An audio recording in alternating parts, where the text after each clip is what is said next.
and full course yellow is deployed. Full course yellow is deployed. Yes, hello everybody, and welcome to another edition of Full Course Yellow, where we get together every week to chat about all things motorsport. And what a big weekend of motorsport we have had once again. The onward march of Max Verstappen continues with a win in the US Grand Prix at the Circuit of the Americas, and problems once again for Oscar Piastri in his attempts to keep in front of the World Formula One Championship. Closer to home, down at Phillip Island, we had the Australian MotoGP. Good crowd turned up, and the Australians did us proud, particularly in Moto 3 and Moto 2. Senna Agius winning in Moto 2, and a great performance by Joel Kelso to finish second behind the world champion-elect in Moto 3. Bad luck for Jack Miller, but I imagine we'll be talking about that a little bit later on in the program as well. But right now, to join us to do the talking, we've got the regular crew with us again, at least most of them. We've got Peter Johnson, we've got Craig Doc Gladigo in shadow there in front of his motorcycle there, and from all the way from Queensland, from a very hot and sticky Queensland, is Mr. Mark Jones. G'day guys, how are we? Hey, hello, Brett. Hello, hackers. Everyone else that's joining us. Thanks for listening and tuning in. Okay, let's start. We've got a lot to get through. We'll start off with the US Grand Prix, and well, here he comes. Here comes Max. He's certainly in a rare vein of form at the moment, and the fact was he didn't just win the sprint and the Grand Prix, but he also dominated in qualifying as well for both of them, and he just seems to be back to the form that he was, like sort of last year, and absolutely dominating. So, how close can he get? I mean, we've been saying that, can he win? Can he get there? But it's interesting to note that right now, in terms of the betting, Max has surged to favouritism in some markets. So, yeah, what do we think, Pete? You've obviously watched the weekend. How do you think he's going? Obviously going very well. And what's happening with McLaren and Oscar? Yeah, I think he's going very well. It appears that Red Bull have unlocked something in his car, so it's going to be close. I think the lack of pace in America was due to because in the sprint qualifying, Oscar was up there, right at the, not at the very top, but he was sort of in the top two or three in the sprint qualifying, and then he had the accident in the sprint race, which Nico Hulkenberg did tag him, and then he was pitched into the Aston Martin. I can't remember who it was, which Aston Martin it was.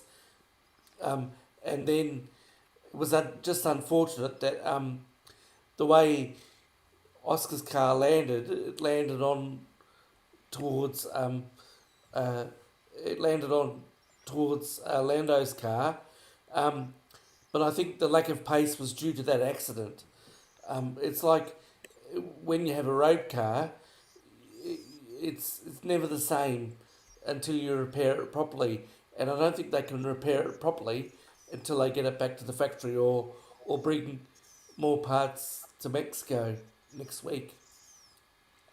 To add to your statement to a certain extent, Pete, so what's officially come out is that the front wing was changed at Baku when he was 104 points behind. Now he's only 40 behind Oscar and 14 behind Lando. The front wing was changed, and they've generally stayed with that front wing with a few different adjustments since. Also, that Max and Mekis have been chatting a lot more, but on the engineering side of things, because obviously he was, whereas Christian wasn't. He wasn't talking engineering talk with Max. He left that to his next levels, and they reckon that the chatting that they're doing, plus Max's more input, which I mentioned a few episodes ago, plus the front wing, now, and also what you also mentioned about Lando and Oscar, the experts were all saying on the weekend, of course, when you've only got a sprint race, you've got lack of practice. getting feel for the car, getting the data and all that. Oscar and Lando, which isn't quite publicly and widely known, run different setups on their front end, on their suspension and handling and stuff like that. It's slightly different. And Oscar runs a little bit less feel. Lando runs a little bit more feel in general terms. And that contributed, obviously, the lack of running, be able to get the pace and out of the cars, like you said, Pete. It's also... and also, sorry, Pete? No, Pete. Go ahead. and also, I did wonder why they did start Oscar on the soft tyres, but then when he did eventually go on the soft tyres in the race, he came out fifth, and he was fifth originally and stayed fifth on the soft tyres, so it wouldn't have made any difference. But also that second pit stop again, but it was less of an impact this time, but it's still an issue. Yeah, I think McLaren have already said that they're going to have an investigation into sort of the race on the weekend. Of course, they don't have a lot of time because they've just they've jumped straight onto the planes and headed down across the border into Mexico for this weekend's Mexican Grand Prix, and it'll be interesting to see how the altitude and everything there affects the different cars compared with what happened at Kota. Also, I think last year, Oscar was sort of said that he didn't feel particularly comfortable at Kota. He said he couldn't get the flow of the circuit, and he said basically the same thing, that he just couldn't quite nail it. And a few of the drivers have said just what a difficult circuit it is. Alex Albon said the same sort of thing. He said it's just, there's no rhythm. He said there's so many strange corners there. He said where they tighten up or open up, and he said it's very, very hard. He found it very hard to get the rhythm of the place. He said, and there are some drivers, he said, it suits very well, who absolutely adore the joint, and there are others like him and possibly Oscar who who aren't particularly thrilled about it. So yeah, it'll be interesting to see how they go on the weekend. The interesting thing is, in terms of the championship, got to still remember that Oscar is still a long way in front, and it's interesting. I decided, just as an exercise, I jumped onto the wonderful world of AI and to chat GPT and sort of said, look, there's 5 races to go. Just put as a thing to say, look, if by some chance, it's not going to happen, but if by some chance Max could win the remaining 5 races plus the 2 sprint races, Lando finishes second and Oscar finishes third in all of those 7 events, the 5 Grand Prix and the 2 sprint races. The fact is, Oscar would still hang on to win the title by 4 points at the end of the year, apparently. So, Jonesy, did you get up at 6 a.m.?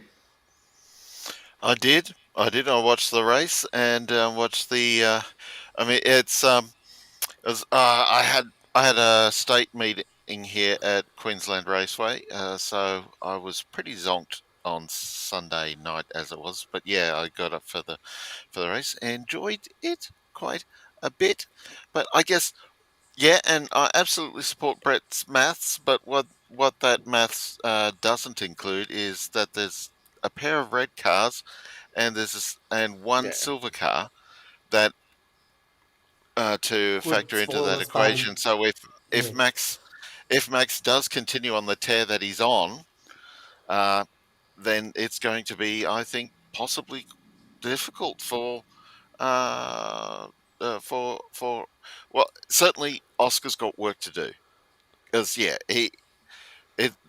it's not just Max and Lando that he's got to beat in the races. There's also George Russell. This is what makes it complicated now. I mean, it's not just it was a straight fight between Oscar and Lando, and that's what everybody was focused on. But now, I think somebody said on the radio yesterday, I think on SEN down here in Melbourne, said Oscar's probably, Mark Webber's probably got to have a word with Oscar now and say, look, you've got to treat this now as basically a 5 race, basically like the finals in supercars or in NASCAR. It's going to be like it's a 5 race, or it's with the sprint races a 7 race, but you've got a 5 event series to go, and you've got to do your best to, at the very least, stay in front of Lando. Lando and at all times, and hopefully get in front of Max occasionally as well. Even if it's only one race, it's going to make a big difference. Yeah, and Weber can speak to this because he has been in exactly this position where in what year 2010 Weber was MotoGP. leading the Formula Yeah. One World Championship coming into the finale at Abu Dhabi, and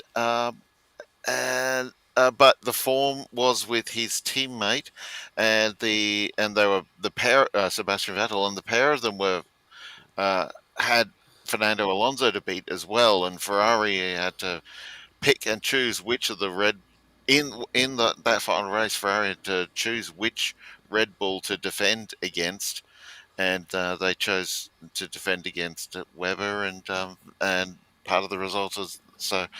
That left Alonso vulnerable to Vettel, and then Vettel was able to take the championship as a result of that.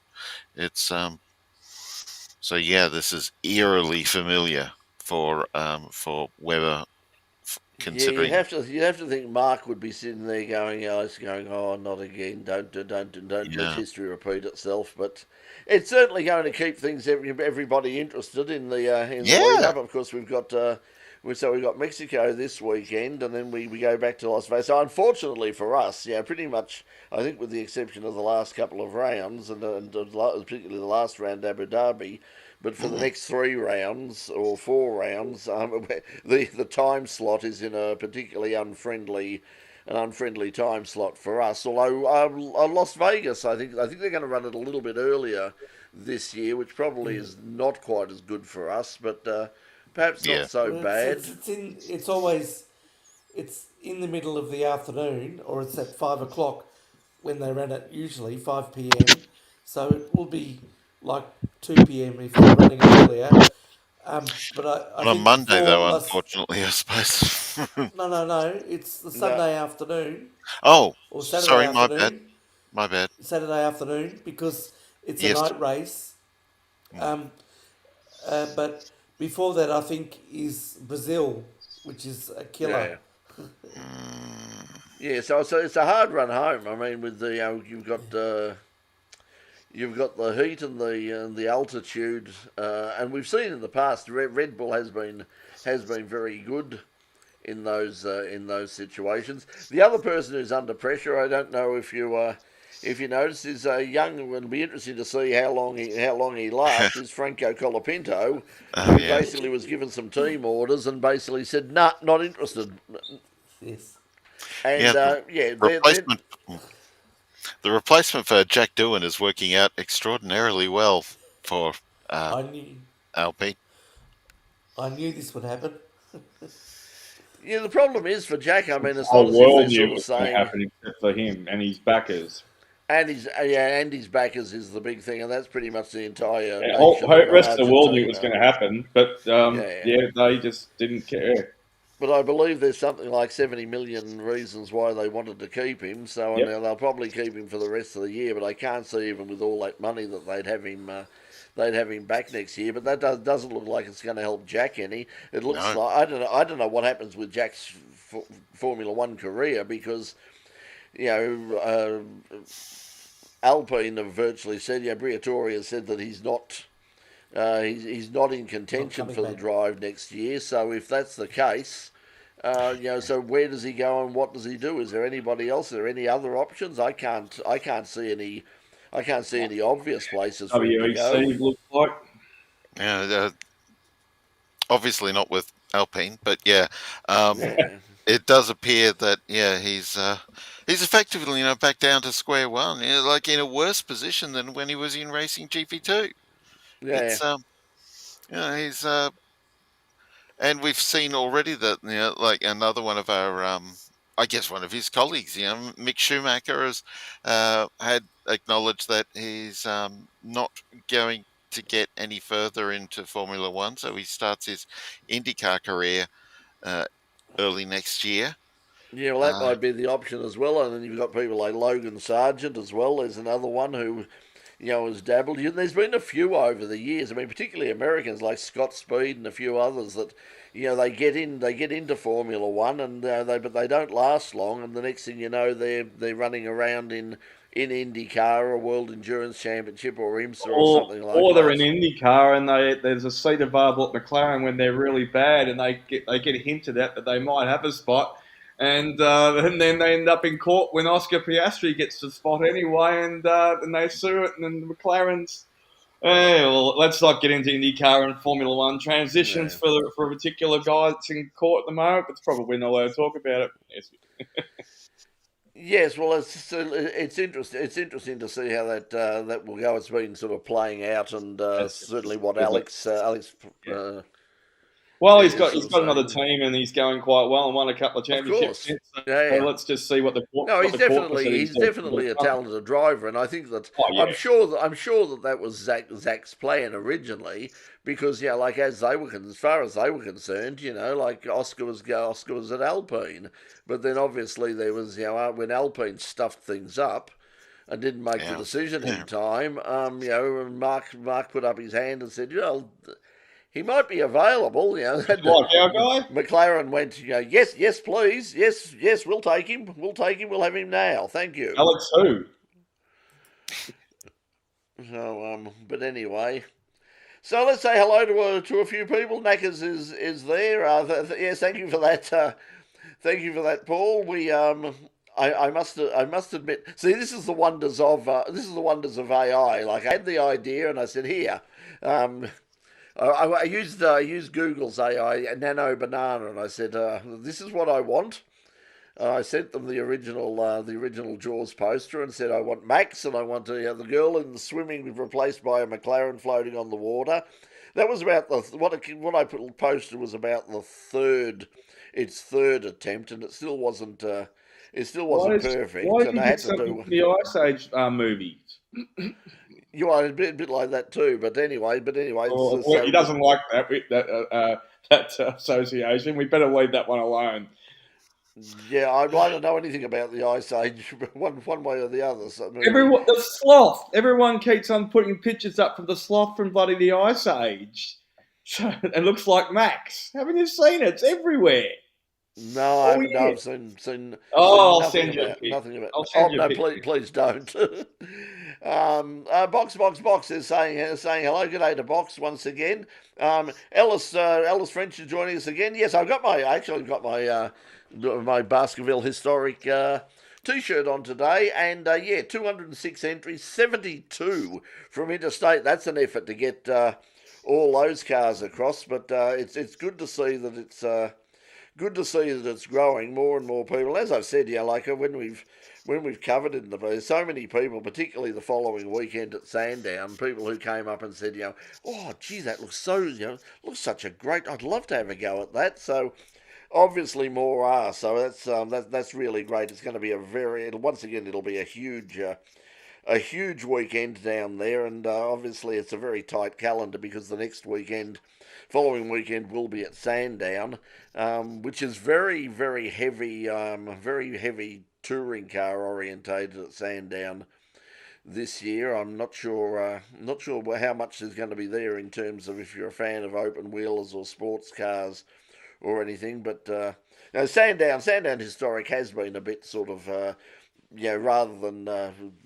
rather than sort of Phillip Island where they do perhaps like spread the net out a bit wider. It's Sandown, because of its history, seems to be very focused on the touring cars. So what we'll see there, I don't really know, but either way, it'll be a good meeting as well. And I imagine that quite a few of the cars that head across on the ferry to race at Baskerville will pop back to will call in at Sandown on the way back through. So it's if the transport all works, it's actually not a bad gig for interstate drivers, because you can come down, you can do Tasmania on 1 week, then come into Melbourne during Melbourne Cup week, have a week in the city, go to the Cup if you're so inclined and you want to be so silly, and then you can then Friday you're out at Sandown and do Sandown before you go home again. So it's not a bad it's not a bad little bit of a calendar. Speaking of historic races, they race historic not because they're terribly old or anything. Mark Goldsmith also joining us too from South Australia. Good day, Mark. And we mentioned Mark last week with the Historic Promoters Group, which is going to, I suppose, address all of those things. So we might try and catch up with Mark at some stage later on in the year after when things quieten down a bit and see what their plans are for the future. Okay, let's have a look. Yes, Mark, of course, is taking to. Yeah, Mark's saying he's taking the Elephant, the 400 to Baskerville as he has in the past, just quickly, and then Brett, while you're on the marks, Mark Bateman's birthday today too. Happy birthday, Mark. yes, happy birthday to Mark, the chaplain, motorsport chaplain here in one of the motorsport chaplains, but the main motorsport chaplain here in Victoria, good friend of ours, good friend of everybody's. I've put up on my personal Facebook. Couldn't share it to the Facebook page, unfortunately, because of the settings that were there. But Mark, for his birthday, has asked set up a fundraiser for Motorsport Ministries, who do a lot of great work. If you've been out there, I mean, anybody who knows me knows that I'm a card carrying atheist from way back. But you got to acknowledge the amazing work that all the chaplains, the motorsport chaplains, do, and we've been good friends with all of with Mark, with Arthur Bartlett, with lots of people. They do an extraordinary job. So so if you can help out, go to look for Mark's Facebook page, and if you can contribute to the motorsport ministries as well. That was there, and I'm not sure. Doc has sent me a photo. Max Verstappen. Oh, that's Max Verstappen. There you go. So. For They've those been who are floating around wondering, there you go. So that's apparently Max Verstappen. That's he's never looked better. Eric pointing out that that's not Alan Grice, but Alan Grice is 8. Well, oh my God, gee, do I feel old now? Oh, the Chickadee man himself. Yeah, and well before that, of course, the Craven Mile, the Tirana, the BMWs, the Corvair, the very that totally dominant Corvair. Couple of years spent with Nissan in Europe. Yeah, so he's done just about everything over the years. He was very forceful and very colourful Two-time driver. Bathurst winner. Yes, raced with Mazda as well in one of those. So and over in Japan. Love the good Australian Akubra hat too, Gricey. Yeah, so of course, and his son Ben is racing, of course, in the Trans Am, and actually lives just up the road. Lives. I moved out of Roval, and Benny moved in there. So Benny's down here in Victoria now, living just up the road from where I used to live. So, and a former politician as well, state government minister in Queensland. I mean, he was. Yes, I'd forgotten about that. Yes, he was. He dabbled in a bit of politics, like outside. I mean, if you're in motorsport, you're always dabbling in politics, so it's probably a good place for it. So, but yes, he did. He did move into the state scene over in Queensland. So so happy birthday to Gricey. So there. So. Anyway, let's move on to two wheels before Doc has to take over because it was a big weekend down at Phillip Island. They had a good crowd there. There were a few gaps in and around the place, but I was surprised, particularly with the weather they had down there on Sunday, or at least the weather that was forecast. They moved the race because of the gale force winds and everything that were coming, and thankfully they didn't come, and a lot of people were sort of twiddling their thumb down there and going, what are we waiting for? It's perfect, we could be running here right now. But nonetheless, they got all of the races in fairly reasonable conditions. Moto 3, Joel Kelso, an extraordinary ride. Just led early and then just got swamped in the end by the world champion-elect, who is an absolute gun and is probably going to be in MotoGP sooner rather than later, even though he's still only in Moto 3 now. But yeah, great performance by Joel. Rode his heart out and did a great a great race. And then in Moto 2, Senna Aegis, an absolutely stunning ride. Didn't just win; he did a Max Verstappen. He Didn't he just manage it so well? yeah, he just ran away with it, and it was like I was watching. I thought, oh, he's gone too hard. He's gone too He took hard it too out to six early. seconds. Took it out to 6 seconds, Brett, at one stage, and then obviously with a limited amount of laps left, he knew he had that advantage. As you're just saying, it's a la Bathurst. Like he just managed it and let it drop down to about 4.5 by just playing it safe. Good on him. Yeah, it was a fabulous win and an incredibly popular win there. So well done to Well, him. it's his second win for the year. He did win Yeah. Silverstone, of all places, UK, and as naturally English speaking as you could be, proper English over in the UK. But he's featured, but he just fantastic. He really he must have just got the Aussie spirit up and thought, I'm going to have to go hell for leather. I've got to put on a show here. There's no, and of course there's no one has won a MotoGP race of the three categories since 2014, since Jack did it himself. Jack Miller did back then. So it was one for the eight. It's been a good 11 years since we've had podiums, of course, but not top of it. Yeah, so unfortunately, the trifecta didn't kick off because although he did a fabulous job in qualifying, And uh, sprint. yeah, and the sprint, Jack Miller laid it down again, and that was at Siberia, and that was not good. He wasn't in a position to win or anything, but he had qualified well. He was up in the first sort of six or so, and then just unfortunately laid it down, and that was it. But yeah, well, Typical low corner washout. But just on that, on Siberia, as you were saying earlier about the crowd, I looked at. Obviously, I wasn't down there. The stand was completely chockers down there, so they weren't worried about the weather whatsoever down there. The Siberian stands, it was a chocker block. You couldn't get any more people on it.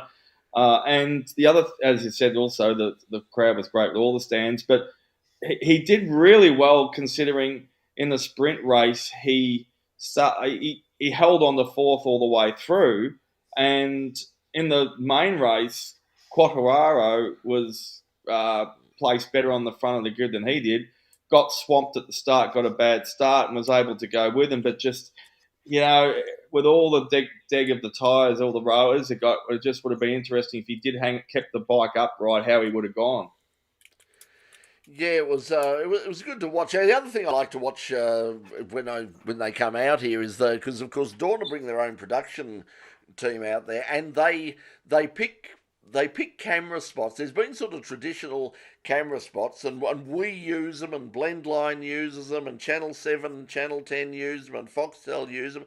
They've been sort of using the same sort of camera spots around Phillip Island, basically since the days of Channel O, back in the black and white days. They didn't have as many cameras, but they were pretty much in similar positions. Dorna find obviously with a bigger budget, and it's very different. Cars, the way you cover cars and bikes is very different. But I really do like having a look just from a television standpoint, to have a look at what they do in the way that they cover Phillip Island. And they had some terrific shots there, and it What stood made out, it look Brett? like made a whole. What's that? What stood out in particular? What pick There one? was particularly on the set they for the race they did do the traditional over the top of Lukey Heights and down to the bottom of MG, but they had they were further down the main straight than we would normally be. Right. They were Oh, further I'm down around. in turn one. Yeah, it's very hard. Without a track map, it'd be very hard looking. Yeah. And I was really sort of thinking, geez, I'd really, if I could have gone down there, I would have, because I was planning to go on Friday, and something else came up, and I just didn't have the time and the money. I thought, I'm not going to make it now. So, but I was thinking while I was looking at it, geez, I'd have liked to have gone down there just to have wandered around and with the track map and done some actual. Oh, that's interesting. That's where they're standing. So, yeah, it was a good coverage. It was a good meeting. The only down point from quite a few people, and it's true, and we mentioned it in the past, is one of the great tracks of the world. But so many people said the facilities for spectators, even with all the stuff they bring in and all the food trucks and the bars and the grandstands and all the rest. There was just so many people said, really, like it's for a racetrack that holds two world championship events along with the World Superbikes. For spectators, it's really not up to scratch. They really do need to do a lot of work to that track. The track itself is great, but the facilities for spectators in particular really hasn't changed in decades, and and in this day and age, it's not good enough. Fair point. Usually you get access on top of the pits, and the general public doesn't get that. You put half a dozen grandstands around the outside, and everyone else just has to stand on the fence and take what you get. Well, the point is, I mean, even like with as you say, if you go down for a round of the Victorian State Series or something, yes, you can go in, you can at least go across the bridge. But as I said, I think about a week ago, I mean, that's not going to help Pete if he turns up. I mean, if Pete can't drive through the tunnel unless he can get a tender pass. Pete's not getting a. There's nowhere for Pete to eat, and there's nowhere. There is a disabled toilet there, but it's in the pits as well. And the World Superbikes, as you know, I've spent probably equal amount of meetings for both, which is umpteen. And at least with the World Superbikes, they in fact let you bring the bike on all the way around the outside of the circuit. You could basically take your motorbike down. You ride it into the track, and everywhere you can stand, you can in fact ride your motorbike around. So it's easily to get around the circuit from a different viewpoint every 2 minutes if you want to. Like you go. So, but that's the advantage, I suppose. That's the appeal of the World Superbikes. World Superbikes, yeah, that's a very good. That's a really good meeting. The World Superbikes. It's got that. It's a bit like the Bathurst 12 Hour in a way. It's got that sort of It's a major international event, but it's still got that friendly vibe. It's still it's a lot more relaxed than the Grand Prix. It's not. It feels more like a traditional race rather than sort of this great event, but. Just a couple of little things I should note as well, though, too. It's been a little while known is the MotoGP KTM version of the bike is officially the fastest MotoGP bike that has ever existed in a straight line, not necessarily on corners. So that's just a fun fact as well, too. And the other one that's not such a fun fact at the moment is whether the bike is being built around Marc Marquez like some teams have done in the past, or it's the other teams have caught up to where they are, which is probably a certain extent as well too. Francesco Pecco Bagnaia is absolutely off the chart. When you've got a Pol Espargaro, which was holidaying over there somewhere, I think it might have been the Caribbean or Bahamas or America, wherever he was last week, got a phone call. Hey, Pol, what are you doing on the weekend? Oh, I'm on holidays. We've got a bike that needs riding around the Phillip Island in Australia. Would you like to come out? Oh, yeah, all right. And he's in the top 10, absolutely showing some of for a part-timer, as they call him. But, well done to Mr. Espargaro. That was just a brilliant effort. And Michele Pirro as well, too, filling in, even ahead of Pecco. So Ducati's got a lot of thinking to do, but everybody only gets to do it for one more year because 2026 is going to be pretty similar to this year. All the bikes don't have much change when it comes to regulations. So it's pretty well known, but we haven't mentioned on the show as far as bikes goes. 2027, all the bikes are going to be a maximum capacity of CCs of 850. Yeah, so there's a lot of work. They'll also have less aero because the aerodynamics has sort of reared its ugly head over the past few years. No chain as well.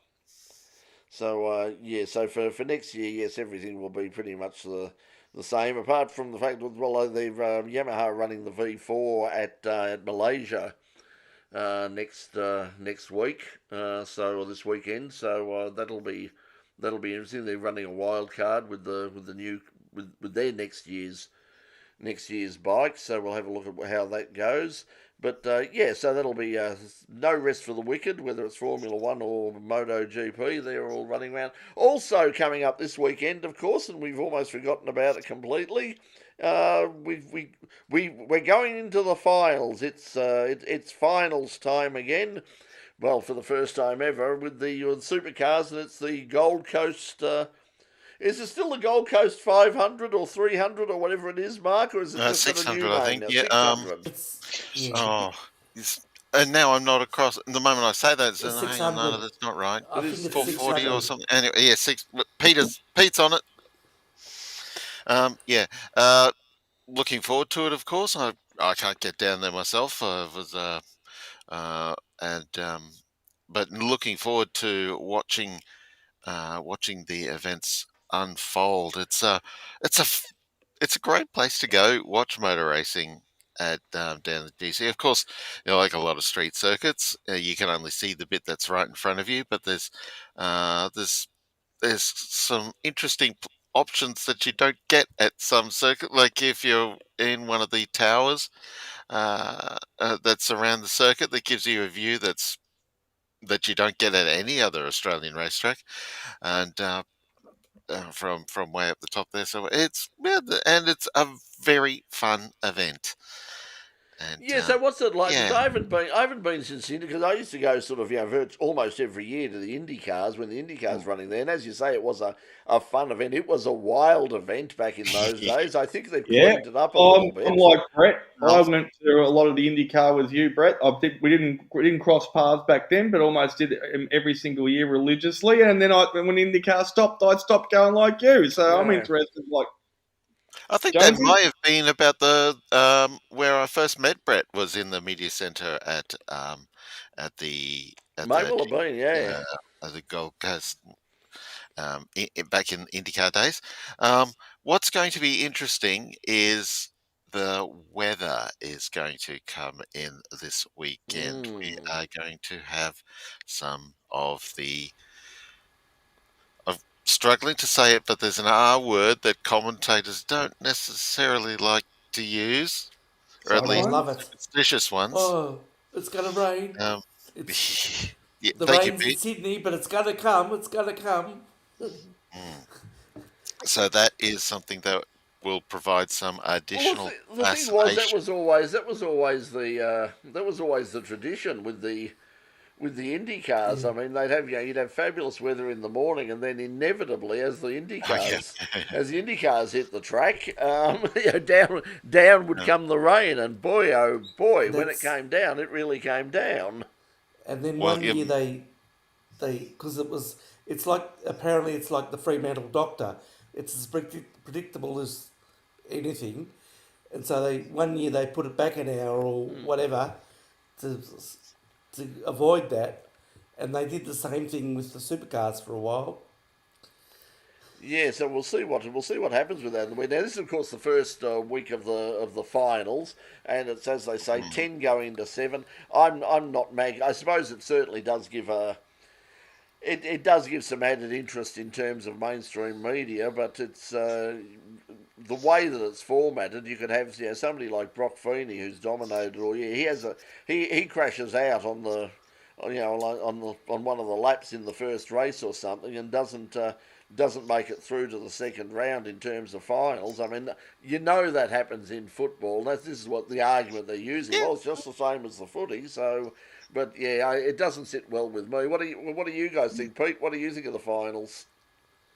Yeah, I read that, and yeah, I'm not sure about if you crash in the first race, you're effectively out of it. I'm not sure, and I failed to see, for example, on the other end of the scale, if Brock Feeney wins 2 races, I failed to see how it's going to come down to Adelaide.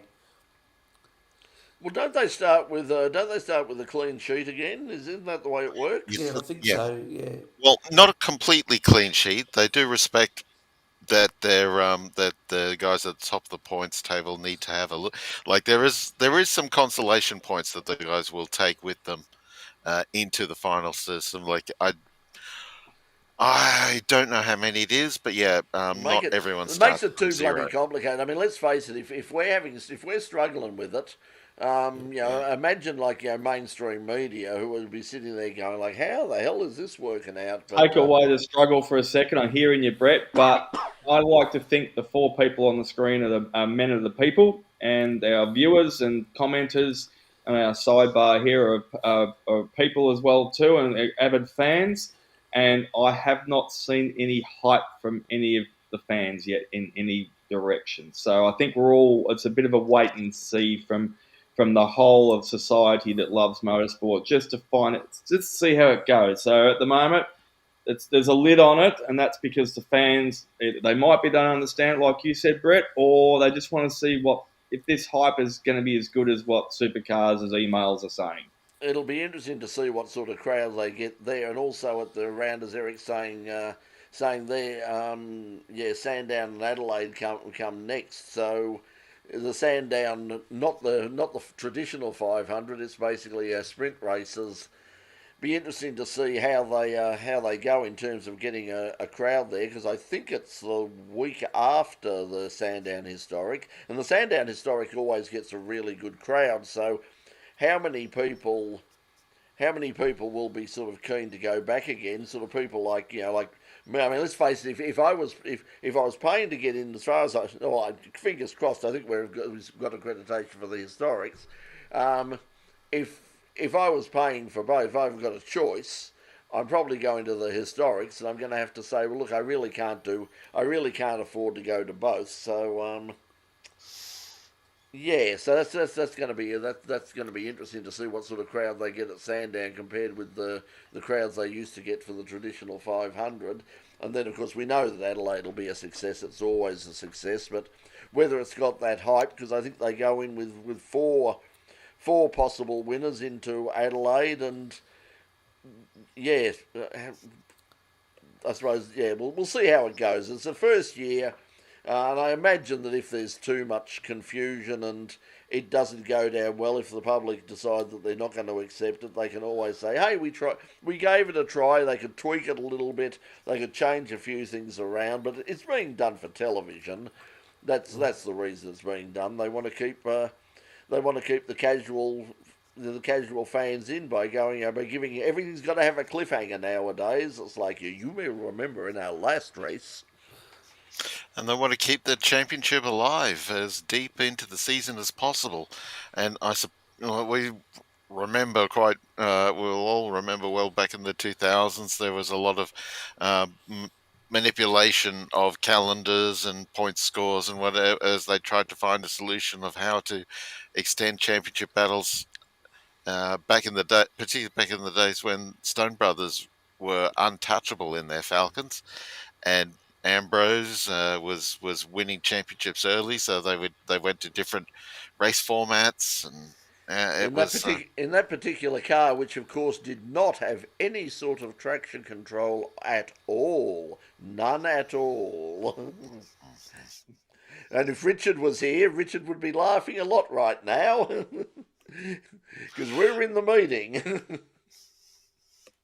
the that sounds like a story I would like to know about. But anyway, Mm. yeah, the so there's sorry that distracted me sufficiently that I forgot where I We was. thought you froze there for a sec. Yeah, no, I was thinking, hang on, my brain's gone reset. What meeting? And You're anyhow. yeah, so yes, fascinating times ahead for GC 600, and he's hoping that with the concrete lined tunnel that the Surface Paradise Street Circuit is that we have as little rain as possible, particularly amongst the supports, because some of them do it a bit tough sometimes, and really don't want their vehicles rearranged because there's been a bit of rain. So he's hoping to a happy meeting for all this weekend. And plus, of course, all of my friends in the official community who are out in the sun and in the elements and potentially in the rain. That the conditions are as least miserable as possible for all of you.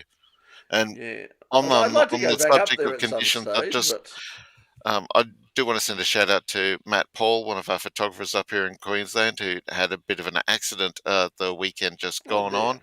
on. But he's recuperating very nicely at home, and he'll be right as rain. Well, he's already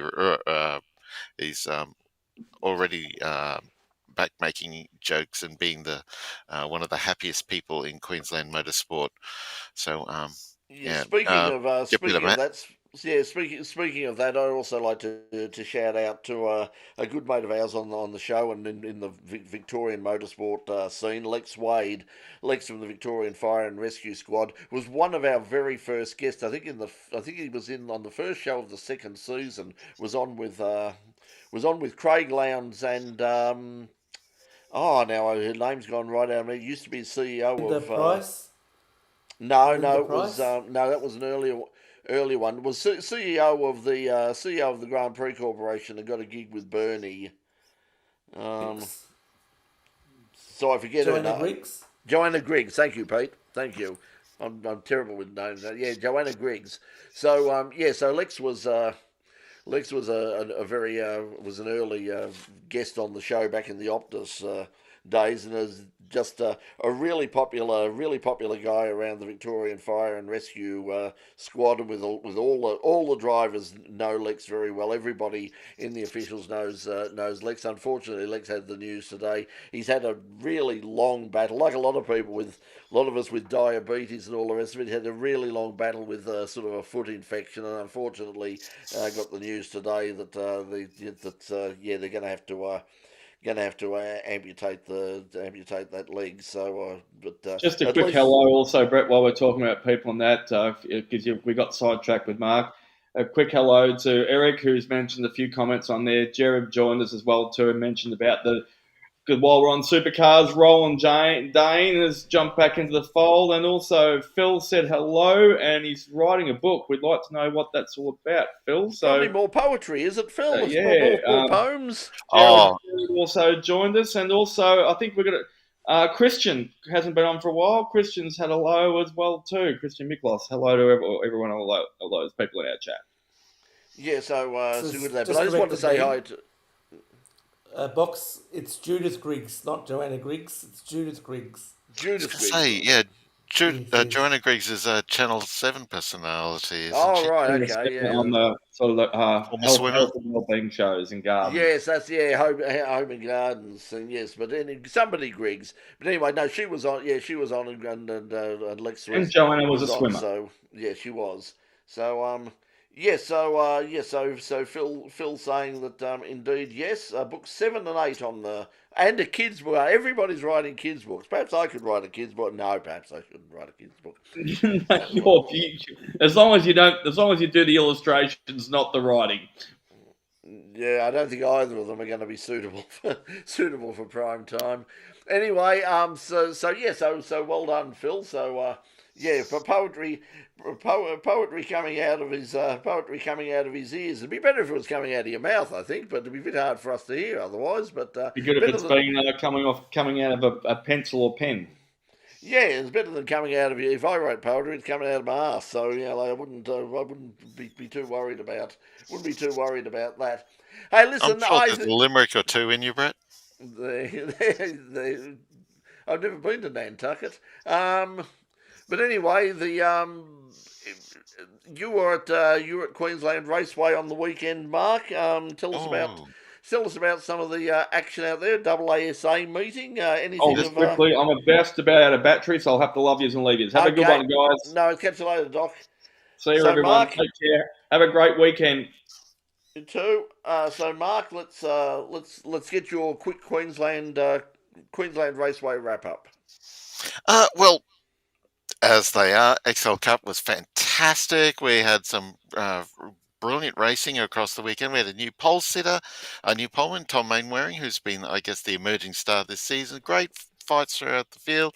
Ended up at the end of the weekend, kind of like where we were at the 300 last weekend with Connor Roberts versus Luke Rinaldi, and we had some brilliant racing between them.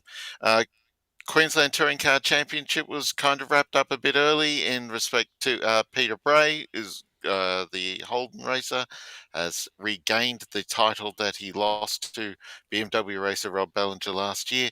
And it looks like and I'm pretty sure that Andrew Edser has also wrapped up the Trans Am title, running the ex John English Pontiac Firebird.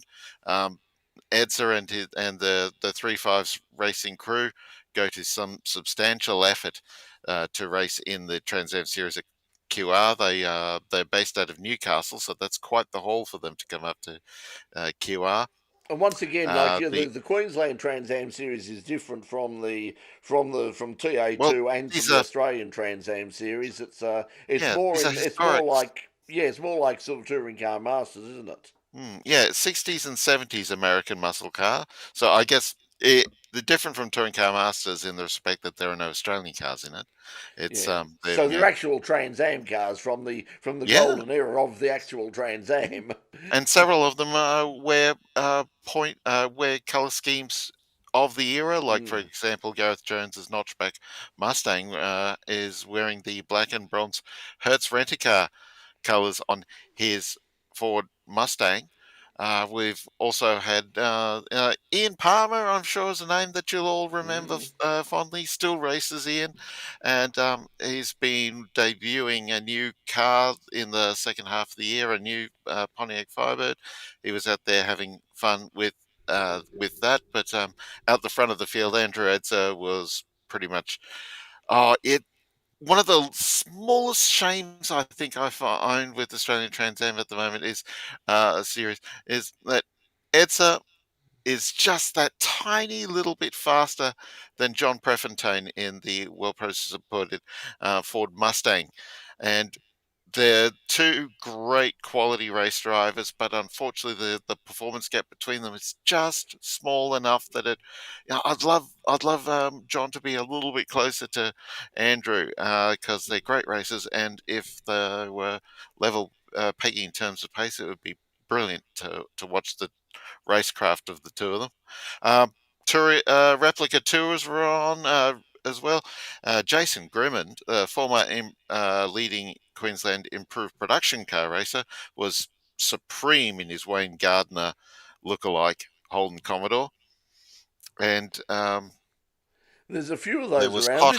This is the only problem with these replicas, because I think there's a Wayne Gardner replica touring car running in the Vic V8 series, and I think there's one running up there. There's all sorts of cars. It's like the Ford, like the Alan Moffat Mustang. It's like, oh, look, it's the Alan Moffat Mustang. Oh, hang on, no, there it is over there. It's like that Spider-Man meme, with everybody pointing at each other, sort of going, it's you. You don't know. You don't know which is which, and eventually you'll get a race where sort of the first three cars home will all be basically the same. There's the same tribute livery for the same car. And I do love the liveries do look fantastic, and it's great to see that. I'd love to see a Dick Johnson replica out there.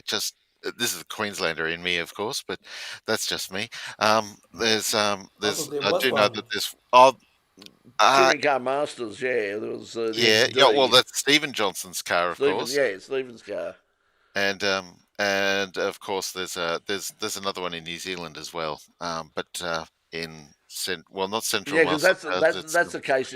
That's the case in point. When I went to, in fact, the car that was responsible for me breaking my elbow was one of about 5 Brock Commodores, like Marlboro HRT Commodores that was actually there, and it was like you looked around everywhere, and there was dozens of cars. Like, oh, there's a Brock HRT car. Oh, that's another Brock HRT car. Oh, look, there's a Moffat Mazda RX-7. Oh, there's another one over there, and you didn't know which was which. And the other class that was racing up here on the weekend was a mixed class of the production utes that race here in Queensland and also the Hot Hatch Cup. There was 6 and 8 of them respectively. Um, both classes are in, still relatively new. They're still adding to the field. The Peter Clark dominated the Ute racing in his VE V8 model, but the Hot Hatches was sensational racing. They're a bit of a lover of the lead trophy kind of concept in Hot Hatch racing, and these little Hyundai Getzes, Ford Fiestas, Mazda 2. There was a brand new Mini running amongst them. This, well, not brand new, but a new race car that's a Mini amongst them on the weekend, Honda Jazz, and they had and I guess one of the things you like about lesser horsepower series is you don't have enough horsepower to get away from someone, particularly a place like Queensland Raceway where there's so much aerodynamic drafting to be had on the 4 straights that make up the primary layout at Queensland Raceway. So yeah, the back and forth amongst these 8 hot hatches was just brilliant to watch. They have a And similar category up at Macau. That every time I've been up there, every time I watch it, and the Macau Grand Prix is coming up in a few weeks' time, and it will be live streamed, so you'll be able to see it as one of the local categories. But the difference is, I mean, it's basically similar cars. So there are lots of Honda Jazz and a few Toyota Yaris and that sort of thing. Haven't seen any Getz, unfortunately. So Getzy there, because I've obviously got a huge interest in the Getz racing. But the difference is up there. They are much more highly modified than the cars that we see racing in Queensland and around Australia and things like the Nugget Nationals and all the rest of it. They are seriously fast cars and they put on some amazing racing. They are just great fun to watch and big fields as well. So that'll be coming up when the Macau Grand Prix comes up in a couple of weeks' time, in November. So I know they're running again because they did send me the annual sort of like would you like are you interested in applying for accreditation this year? And it's like yeah, I am. If I win Tats Lotto and I can buy the ticket to get across there, but unfortunately, no, I'm not. I'm not going to make it. Not going to make it. But that's a fabulous meeting, and there's a couple of local support categories that put on some pretty wild racing because they don't get to do a lot of racing over the year, and then they get on one of the trickiest circuits you'll find anywhere yes, one of the in the narrowest world, one of the places. narrowest, one of the in crazy conditions, and they don't Mm. hang back. It's like it's win it or bin it. So Oh, yeah. yeah, If you've never seen racing at Macau, just for the sake, just pop into YouTube and have a look at a couple of laps of the circuit, and you see, it's the kind of place that makes Monaco look sane. yeah, and I think the thing is, it's a bit like Mount Panorama in the fact that it doesn't really come up as well on television as it does when you're there, because when you're like, I've been lucky enough to go round the circuit, and when you get to the top of the circuit and you look down, it's a bit like Mount Panorama. You're looking down and going, oh hell, we're a long way up here from where the start finish line is. It's actually quite a hilly circuit, Mm. and which doesn't come across quite as much, because as somebody said just recently to me who'd raced at both tracks, Macau is imagine Bathurst but with lots of casinos on the infield and outfield and concrete and no runoff areas at all. That's sort of Macau. So yeah, really, and Yeah, they and race drive part bikes of the lap there. and drive part of the lap out onto the harbour. Yeah, it's the weirdest meeting you've ever gone to. If you ever go there, it is the strangest race meeting. and one of the strangest countries I've ever been to. They have their own way of doing it because it's a big once a year event, and it really is like the local, the local mothers club at the local school have got together and said, like, oh, it's time to put on an international motorsport event, and it's like it really is like the kids are doing stuff and mum's doing stuff and granddad and grandma are working in the media centre feeding people. It's very family. It's very fun. But it can get frustrating at times. Melissa and I on occasion was going, we're going mad here. It's just.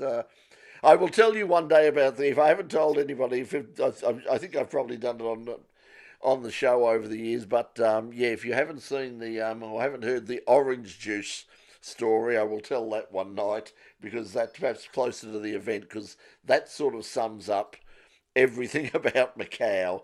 Hey, listen, let's disappear. We've gone a couple of minutes over already. So just quickly, congrats to Kenny Habul, just by the way, the new who's yes. Regained the Independence Trophy and the Intercontinental GT Challenge with he and his two co-drivers, Chaz Mostert and Will Power, who you may have heard of before. Slid their way to sixth place in a very wet Indianapolis 8 hour. It was or very the tail wet, end. wasn't it? Yeah. And also Kelvin van der Linde, who's the overall title holder in the into the IGTC crown, and shout out to and for Valentino Rossi fans off the back of Australian Grand Prix this week. Valet, his team WRT BMW, which included Kelvin van der Linde, got up for the race victory at the Indy 8 hour. So that's an extraordinarily exclusive club to have won Indianapolis on 2 wheels and 4 wheels. And fours, and of course has won Bathurst as well. So so done very well. Paul pointing out that the Australian Supercross Championship round 3 is at Shark Park. So I'm assuming that's the rugby league ground at Cronulla this Sunday. So I'm assuming once again that will probably be on SBS as well. So you can check that. You can check that out. Also, Box is pointing out 7 a.m. on Monday, so it's not too bad for the. That's for Brazil. That's the Brazilian Grand Prix. So He's got it wrong. It's it is Mexico, is it? It is Mexico. Yes. Right. Okay. So so it's not too bad. If he was getting up at 7 a.m. for Brazil, he would have long since missed it. Right. Mark cars might make a good 2-litre class for replica cars. Yeah, I'm not sure about that. But there's all sorts. But the problem is we've got enough categories already. This is the big hassle. I mean, we've just got way too many categories, too many classes. Different classes in every different state, different classes between Motorsport Australia and AASA and Tampered Motorsport and all sorts of people. There's just categories everywhere. Every kiddie wins a prize, and it's getting a bit much.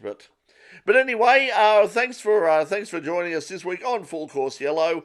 We'll be back with more stuff probably next week. To wrap up what happened at Mexico and also in Malaysia. And I didn't have time to talk to Doc about this. The Gold Coast. And the Gold.